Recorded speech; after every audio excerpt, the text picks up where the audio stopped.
Sir, आपने मुझे आखिरी वक्त समय दिया, इसलिए मैं आपका आभारी हूँ, क्योंकि लोग सभी अब नींद में जा रहे हैं और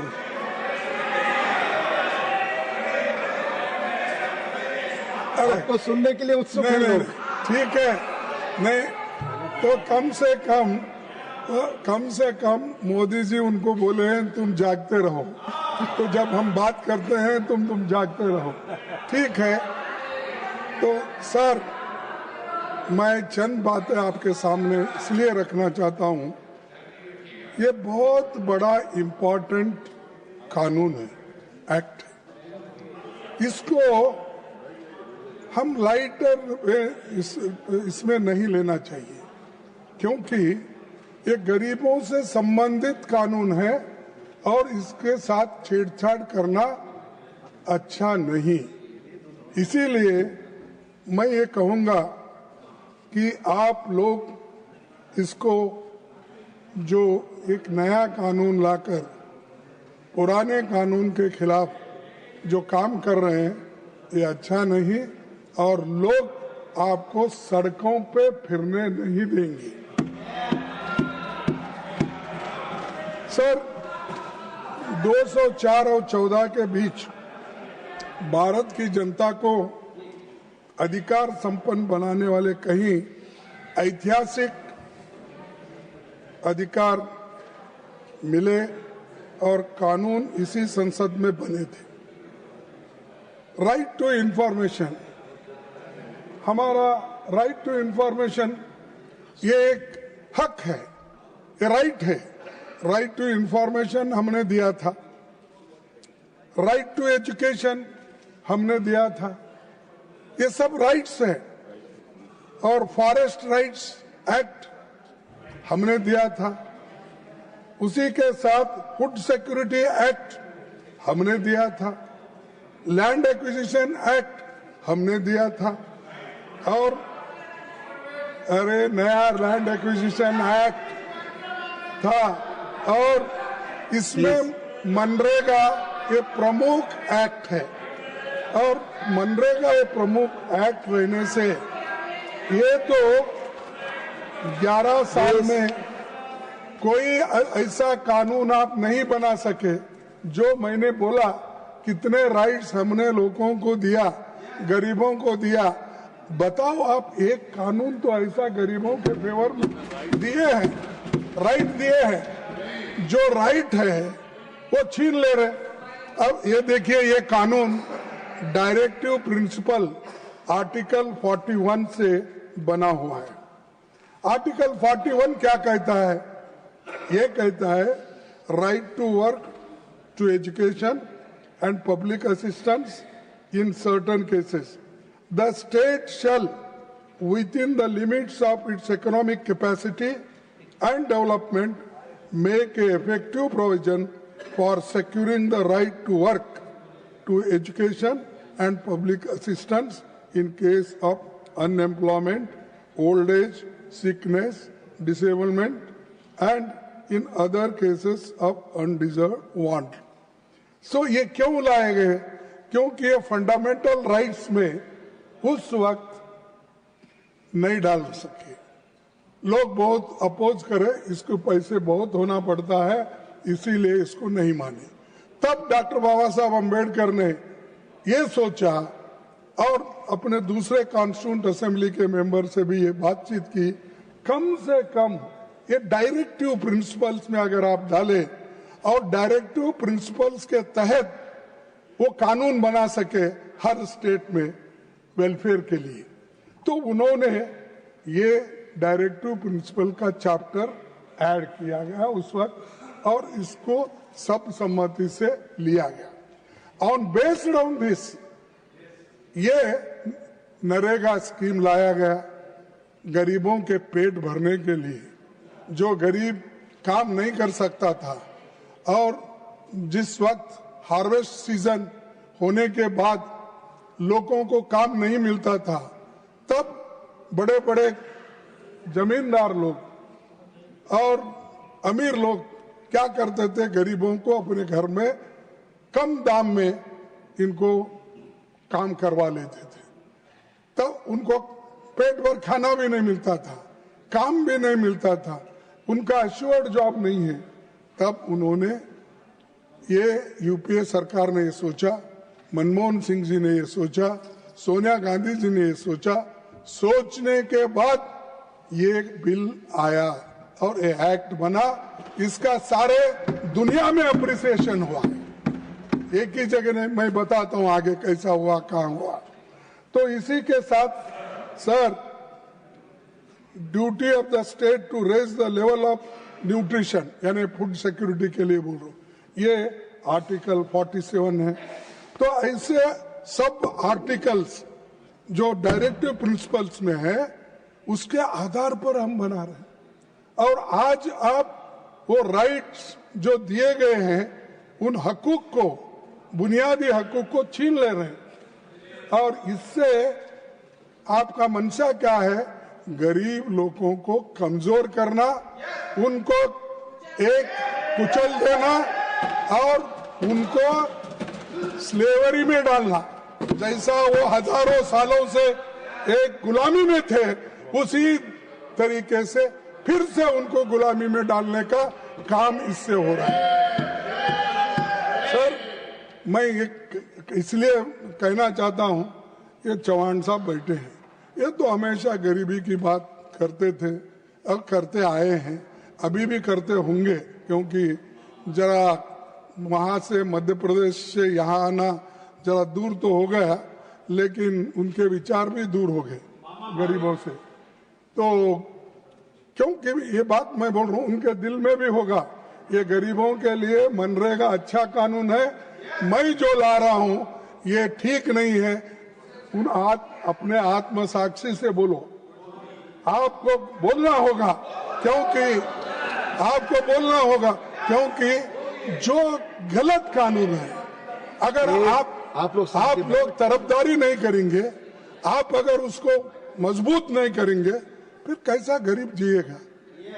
तो मैं आपसे निवेदन करूंगा कि इसको और मजबूत करने की कोशिश करो, इसको वीक करने का, कमजोर करने का आपके हाथ से नहीं होना, क्योंकि आप हमेशा कमजोर लोगों की बात करते हैं, महिला की बात करते हो, कौन सा लाडली बहना, कौन से स्त्रियों के, हाँ बोल के, और मामा चाचा क्या क्या के नाम उनको मिले उस वक्त, ये सब क्यों मिले?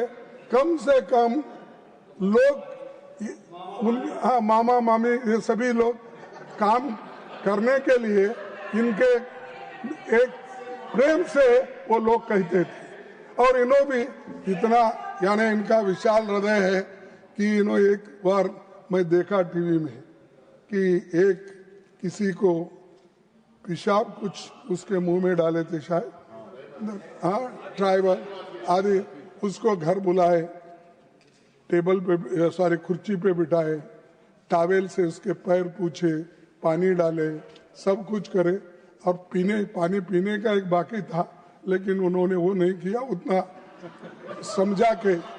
तो उसलिए उन्होंने अपना कंपैशन दिखाया, करुणा ये दिखाया। लेकिन ऐसा इंसान, ऐसा मंत्री जो करुणा में और गरीबों के लिए करुणा दिखाते हैं, वो इस मनरेगा को बर्बाद कर सकते हैं। आपका कोई ना कोई मजबूरी है, वो आप बाहर नहीं निकाल रहे, नहीं तो सर वो हमेशा हंसते रहते हैं और सबके साथ हंसते मिलते हैं। लेकिन अब यहाँ आने के बाद इतना दुखी हो गए, इतना परेशान हो गए, क्योंकि पूरा दिल्ली में आने के बाद एक तो पोल्यूशन है ही है, लेकिन शायद आपके सरकार में बहुत बड़ा पोल्यूशन है। और दूसरी चीज, ये जनता के अधिकार छीन लेने का जो काम कर रहे हैं, आपको कल के दिन ऐसा ही एक समय आएगा जिस ढंग से आप 3 कृषि काले कानून को वापस लिए, तो ऐसा एजिटेशन आपको चाहिए? कि लोग आपको गड़बड़ करने से, रास्ते बंद होने से, गोलियां खाने से यही पसंद है। उसी वक्त अगर आप ये करते हैं तो लोग मजबूरन रास्ते पे आएंगे, सड़क पे आएंगे, गोलियां भी खाएंगे, लेकिन इस कानून को सपोर्ट कभी नहीं करेंगे और हम लड़ते रहेंगे। सर, मैं एक बात कहूंगा, वो शायरी तो नहीं है, मैं ये बोलूंगा कि ये जो गरीबों को जो सपना दिखा रहे हैं वो कभी पूरा नहीं होगा। इसीलिए गरीब लोग कह रहे हैं, ए तिरुचि सुनो इधर भी जरा, बुलंद वायदों की बस्तियां लेकर, बुलंद वादों की बस्तियां लेकर हम क्या करेंगे? बुलंद वादों की बस्तियां लेकर हम क्या करेंगे? हमें हमारी जमीन दे दो, हम आसमां लेकर क्या करेंगे? तो हमको हमारा हक दो, बस है, हमारा राइट्स दे दो। हम इसमें जीते हैं, लोग जी रहे हैं, और आप इस चीज को गुमराह करने की कोशिश करेंगे तो मैं आपको ये एक सुझाव दे रहा हूं कि मनरेगा को पुराने रूप में जारी रखिए और इसको आगे बढ़ाइए, इसको मजबूत करिए, तभी इसको एक विशेष जो स्थान मिलेगा, नहीं तो सभी गरीब लोग बर्बाद हो जाएंगे। सभापति जी, महात्मा गांधी जी का नाम सभी लोग लेते हैं और हम कभी महात्मा गांधी जी के बारे में अगर ज्यादा बोले तो वो लोग तो उठ के अपने पुराने लोगों के, लीडरों के नाम लेते रहते हैं। वो मैं बोलना नहीं चाहता, वो चाहे अच्छे हो, बुरे हो, कुछ भी हो, जेल में गए हो, और आज ये लोग क्या कर रहे हैं? सभापति जी, महात्मा गांधी जी ने कहा था, मैं ऐसे भारत के निर्माण के लिए कोशिश करूंगा जिसमें गरीब से गरीब आदमी भी महसूस करेंगे कि ये देश उनका है, इसमें उनकी आवाज का महत्व होगा। ये महात्मा गांधी जी ने कहा। तो ये गरीबों का आवाज है इसमें, मनरेगा एक्ट में। इसको खत्म मत कीजिए, इसको बर्बाद मत कीजिए, नहीं तो 140 करोड़ में से 50 करोड़ लोग जो इस पे निर्भर है, उनका श्राप आपको लगेगा। तो आप तो श्राप नहीं लेना चाहते हैं, इसीलिए बाहर आओ, लड़ो इसके लिए, नहीं तो आपका नाम पूरा, जितना भी आज तक आपने नाम कमाया है, वो पूरा बर्बाद हो जाएगा। तो मैं ये कहना चाहता हूं।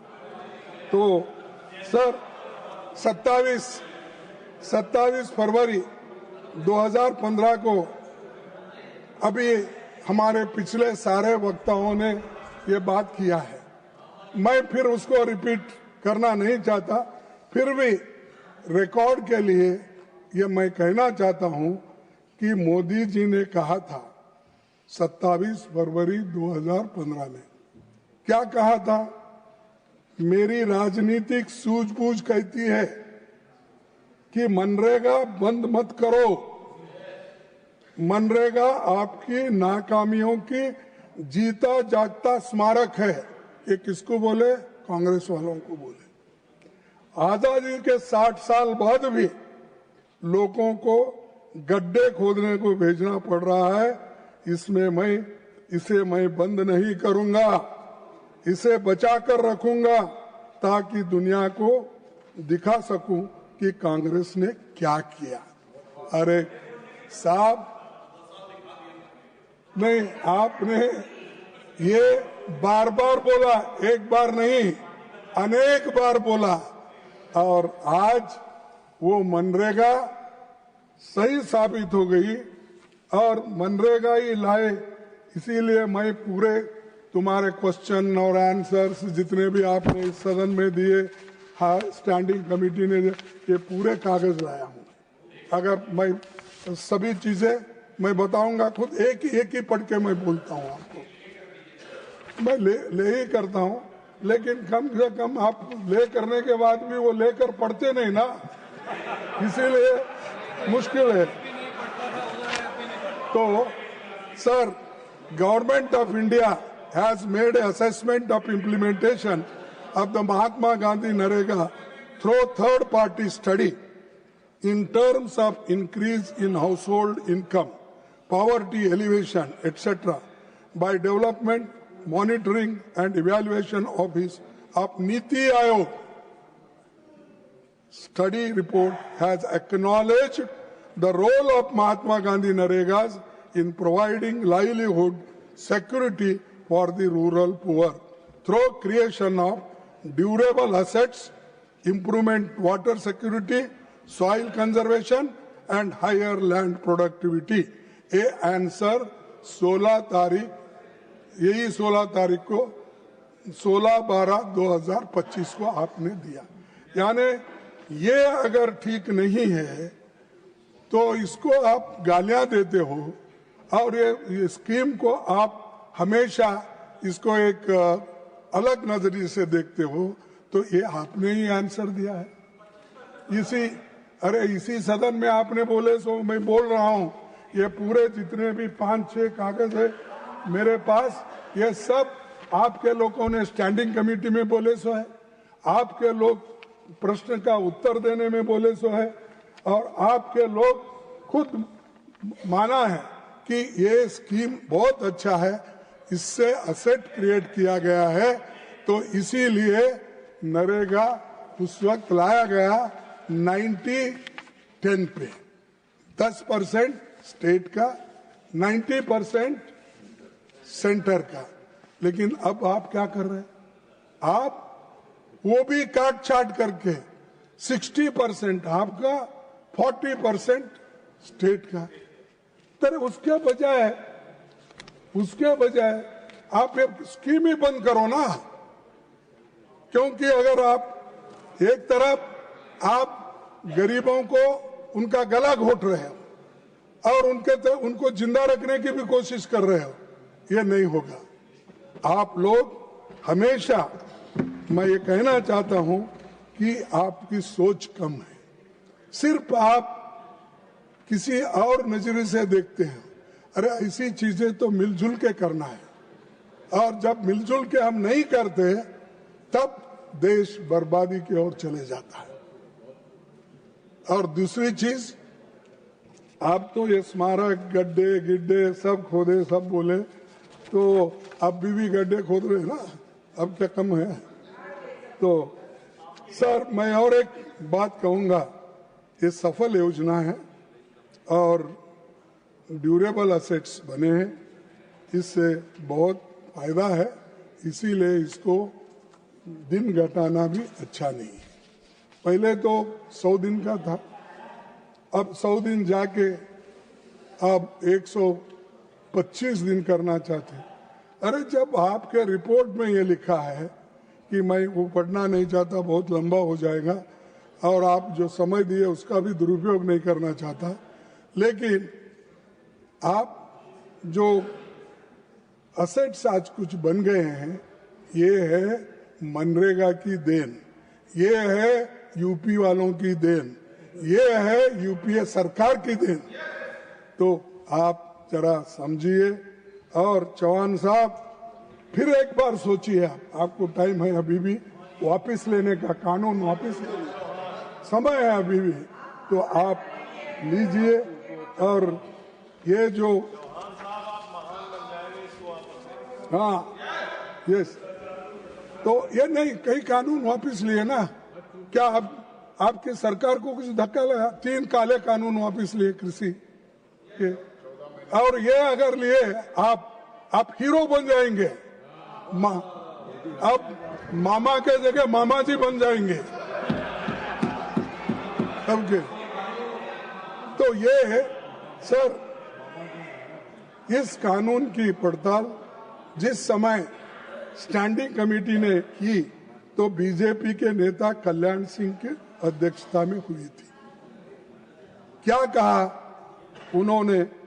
2 अक्टूबर 2009 को नरेगा का नाम बदलकर Mahatma Gandhi National Rural Employment Guarantee Act रखा गया था।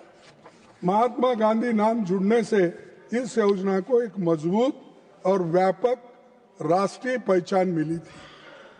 मनरेगा महात्मा गांधी के ग्रामीण उत्थान, आत्मनिर्भरता और श्रम की गरिमा के विचारों को सम्मान देने के लिए किया गया था। गांधी जी वही हैं जिनके सम्मान में दुनिया के करीब, अब हमारे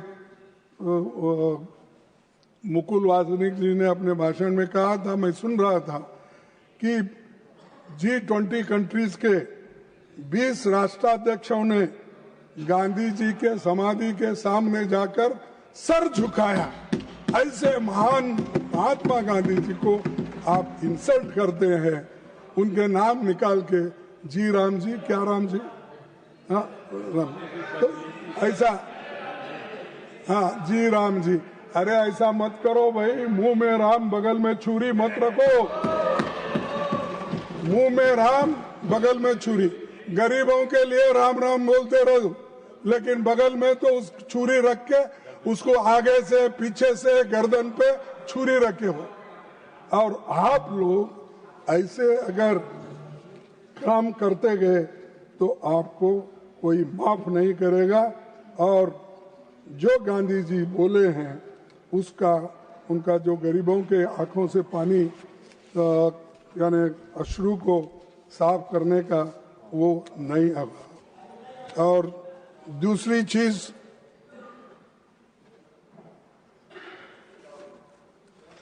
क्या हुआ, आप लोगों में गड़बड़ी हो सर? तो वंचित तबकों को गांव में रोजगार देकर सशक्त किया, इसका उद्देश्य था, और काम की गारंटी देना इसका उद्देश्य था। लेकिन मैं एक बात बताना चाहता हूँ, इसको आप आहिस्ता आहिस्ता स्लो पॉइजनिंग बोलते ना, वैसा स्लो पॉइजनिंग दे रहे हैं। 2020-21 में इसका बजट क्या था? 1,11,500 रिवाइज्ड एस्टिमेट का बोल रहा हूं। और आज क्या है? 24-25 में 86,000 और 25-26 में फिर 86,000। सर, अगर आपका बजट घट रहा है तो इसका अर्थ यह है कि आप इस स्कीम को ठीक ढंग से चलाना नहीं चाहते और इसको बंद करना चाहते हैं और स्लो पॉइजनिंग देकर इस स्कीम को खत्म करना चाहते हैं। और दूसरी चीज सर, मैं SC/ST परसेंटेज कितना है इनका? पहले था 23% काम मिलता था, आज 19% घटकर 19% हुआ है। और ST का 17 से घटकर 16 हुआ है। ये हमने नहीं किया, ये आपके हाथ में है ना। आप रिव्यू कर सकते हैं, आप मिलके लोगों को कह सकते हैं इधर आओ, ये काम क्यों नहीं हुआ, हमने इतने पैसे दिए फिर भी ये खर्च क्यों नहीं हो रहा, या खर्च अगर हुआ भी तो इतना काम क्यों नहीं हुआ, ये पूछने का आपका काम है। वो तो सब छोड़ दिए और अब तो सिस्टम ये लाए आप कि बफे सिस्टम का सिस्टम लाए, जो जाएगा जिसको जितना मिलेगा वो पहले खा लेगा, फिर उसके बाद पाप बेचारे जो पंक्ति में बैठते हैं उनको कुछ नहीं मिलेगा, वो घर को वैसा ही चलेगा। तो यही काम है, क्योंकि आपको पसंदीदा जो डिस्ट्रिक्ट है, आपको कौन सा स्टेट अच्छा लगता है, आपको कौन सी सरकार अच्छी लगती है, और एरिया, जिला, ये सब देखकर आप पैसे देने वाले हो। अगर किसी स्टेट से आपका कोई मिलाप नहीं है तब, और वो आपसे ठीक नहीं है, तो उनको बर्बाद करने का पूरा आपके हाथ में है। जैसा ED CBI को लेकर आप लोगों को डराते रहे और बहुत से लोग हमारे उधर भाग गए, और दूसरे लोग भी उधर आ रहे हैं। तो ये वैसा ही है कि हर स्टेट को फेडरल सिस्टम में आप डरा डरा के लोगों को कमजोर बना रहे, स्टेट को कमजोर बना रहे। फेडरल स्टेट का जो स्टेटस है उसको खत्म कर रहे। तो इसीलिए मैं कहता हूं ऐसा गुनाह मत करो। संविधान ने जो हक दिया है उसको आप ठीक रखो। और आज फिर आपने कहा, देखो इसमें आपने जो नया कानून लाने की कोशिश जो कर रहे हैं, मैं कसम से बोलता हूँ, मेरी माँ तो मैं जब देखा नहीं उसको, उनका इंतकाल तो उसी वक्त हो गया, तो बचपन में ही मैं 6-7 साल का होगा। आपको मालूम है शायद उधर आए नहीं, तो वो रजाकार मूवमेंट में गया था। लेकिन मैं उनकी कसम खा के कहता हूँ, ये कानून गरीबों के लिए अच्छा नहीं है और आप गरीबों को खत्म करना चाहते हैं। और आप ऐसा ही बोलिए। मैं अपने माँ की कसम खा के, भारत माँ की कसम खा के बोलता हूँ, ये कानून गरीबों के लिए ठीक नहीं है। अगर आप अपने छाती पे हाथ रख के बोलो ये ठीक है गरीबों के लिए, मैं कहूंगा क्या बहादुर लोग हैं भाई, क्या कंपैशन है इनके पास, क्या करुणा है, क्या प्रेम है।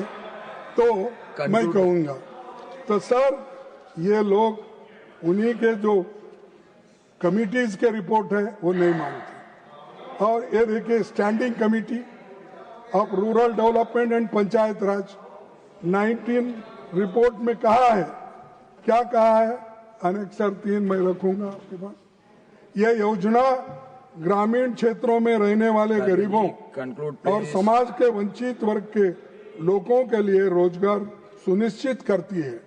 लिहाजा ये जरूरी है कि योजना के प्रभावी क्रियान्वयन, इफेक्टिव इम्प्लीमेंटेशन के लिए पर्याप्त बजटीय आवंटन किया जाए। ये पंचायत राज कमेटी का, ये स्टैंडिंग कमेटी का रिपोर्ट है। तो इसीलिए आपके रिपोर्ट को भी आप नहीं मान रहे, आपके लोगों को सलाह भी आप नहीं मान रहे।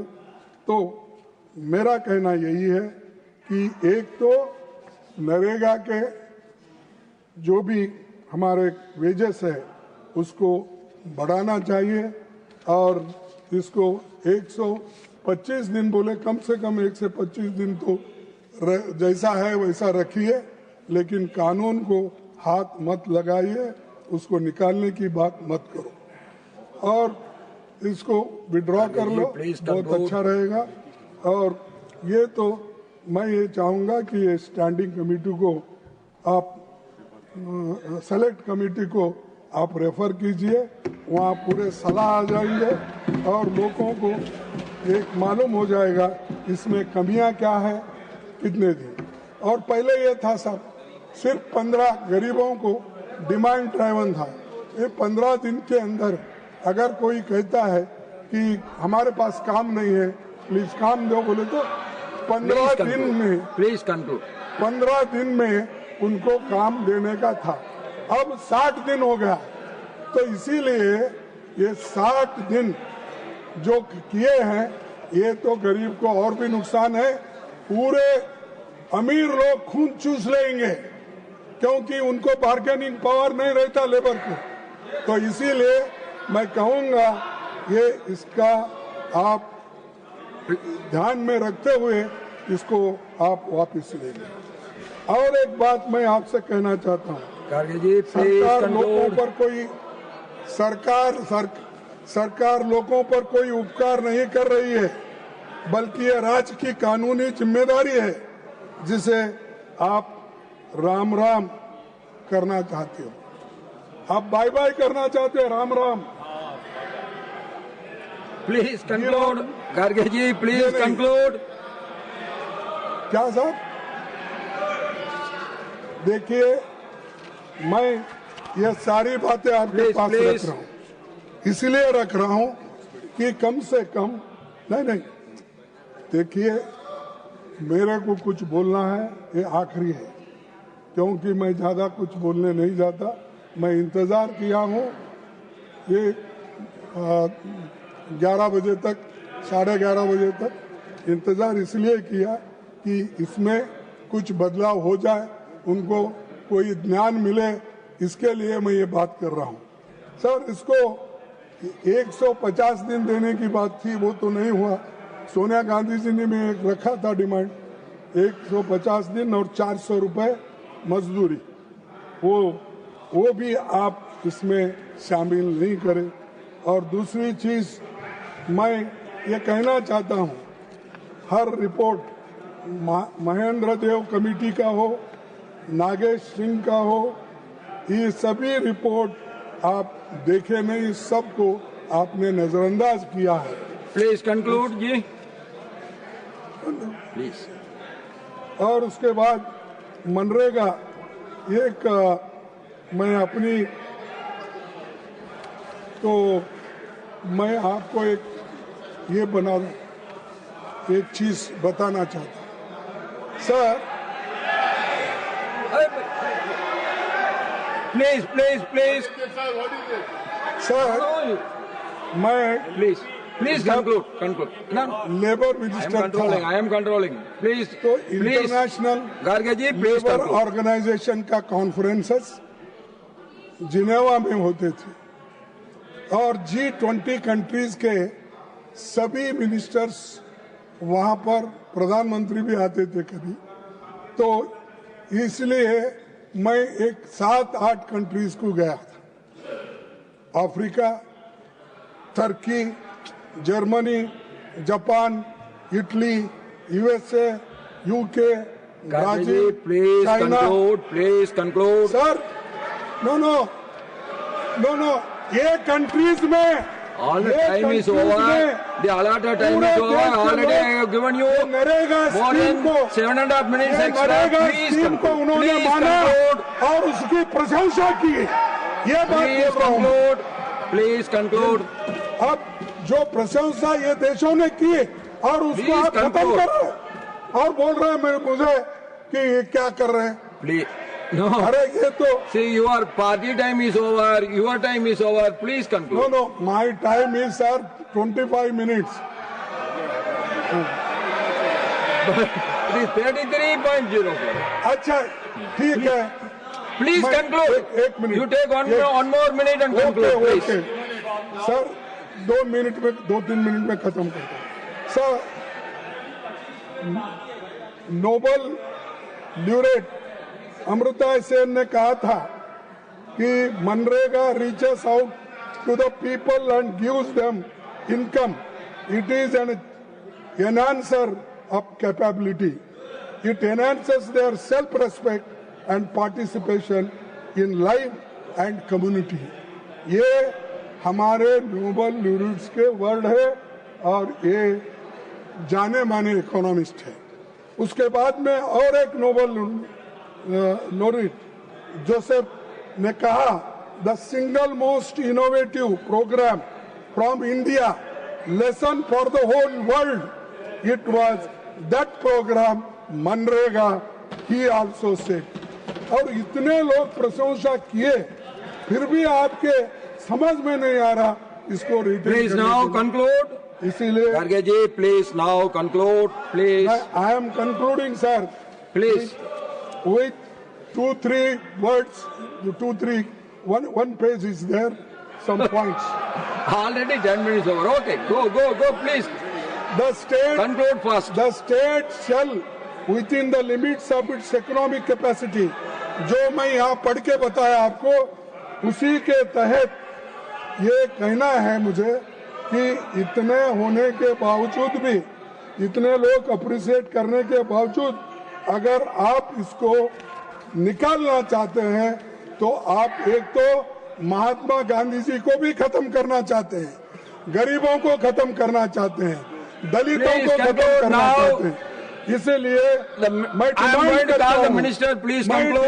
करता हूं कि आप ये कानून वापस लो और आप ये सेलेक्ट कमेटी को भेजिए और सभी लोग इसमें पार्टिसिपेट करेंगे, सभी लोग इसमें अपना Now, contribution Sri करेंगे। Shivraj